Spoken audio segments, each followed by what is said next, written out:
اعوذ باللہ من الشیطان الرجیم، بسم اللہ الرحمن الرحیم۔ السلام علیکم ورحمۃ اللہ وبرکاتہ۔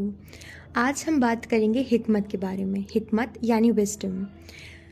حکمت سے ہماری پوری زندگی، ہماری جو قرآن ہے وہ پوری کی پوری حکمت سے بھری ہوئی ہے۔ ہماری مشکلات، ہماری آزمائش کے پیچھے اللہ تعالیٰ کا جو بھی فیصلہ ہوتا ہے اس کے پیچھے بہت بڑی حکمت شامل ہوتی ہے۔ اکثر ہم مسلمان یہ سمجھنے میں بہت بڑی غلطی کر دیتے ہیں، ہم اللہ تعالیٰ کی حکمت نہیں سمجھ پاتے۔ اللہ تعالیٰ کے فیصلے کے پیچھے جو بہترین حکمت ہوتی ہے ہم اصل میں وہ سمجھ نہیں پاتے، اور یہیں پر ہم مسلمان غلطی کر دیتے ہیں۔ اللہ تعالیٰ سورہ النساء میں فرماتے ہیں ان تکونوا تعلمون فإنہم یعلمون کما تعلمون وترجون من اللہ ما لا یرجون وکان اللہ علیما حکیما۔ اللہ تعالیٰ کہتے ہیں کہ اے میرے بندو، اگر تم مشکلات میں ہو، اگر تم سفر کر رہے ہو تو میری بات مانو، وہ بھی مشکلات میں ہیں۔ وہ کون؟ وہ یعنی وہ لوگ جو اللہ تعالیٰ پہ ایمان نہیں لائے ہیں۔ اگر تم پریشان ہو تو وہ بھی پریشان ہے، لیکن ان دونوں پریشانیوں میں ایک بہت بڑا ڈفرینس ہے۔ ڈفرینس کیا ہے؟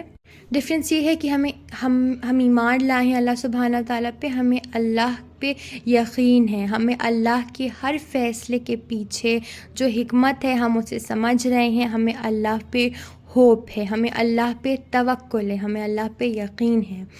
وہیں جو وہ لوگ ہیں جو ایمان نہیں لائے ہیں، جو اللہ کو نہیں مانتے، ان پہ جب پریشانی آتی ہے تو ان کو یہ یقین نہیں ہوتا کہ جب یہ پریشانی چلی جائے گی تو اس کے ساتھ کوئی نہ کوئی بہتری بھی آئے گی۔ لیکن ہم مسلمانوں کو، ہم مومنینوں کو، ہمیں اس چیز پہ یقین ہوتا ہے کہ اگر کوئی پریشانی آئی ہے تو انشاءاللہ اس کے ساتھ میرے لیے آسانی بھی آئے گی، اور اس چیز کو سمجھنا ہمارے لیے بہت ضروری ہے۔ اللہ تعالیٰ نے اس ورس کو بیٹل آف احد کے بعد جو ہے وہ ریویل کرا تھا، اور اس کے پیچھے بھی اللہ تعالیٰ کی ایک خوبصورت حکمت ہے۔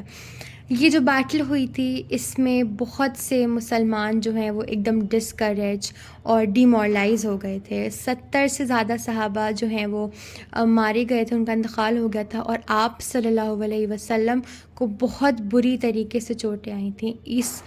اس جنگ میں آپ کے جو چچا تھے وہ بھی شہید ہو گئے تھے۔ پورے سیرہ میں، آپ صلی اللہ علیہ وسلم کی پوری سیرہ میں کوئی بھی واقعہ ایسا نہیں ہے جس میں اتنا زیادہ نقصان اور تباہی ہوئی تھی جتنا احد کی جنگ میں ہوئی تھی۔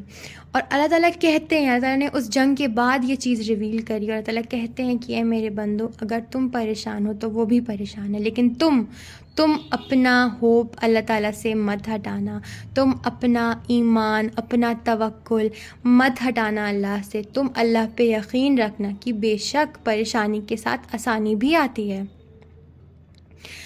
اللہ تعالیٰ جو ہے وہ کہتے ہیں کہ میں پریشانی انہی کو دیتا ہوں جن سے میں محبت کرتا ہوں، اور ہم مسلمان اکثر یہ بھول جاتے ہیں کہ اگر کوئی آزمائش ہمارے ساتھ آئی ہے تو یہ ہمارے لیے ایک ٹیسٹ ہے فار دس دنیا۔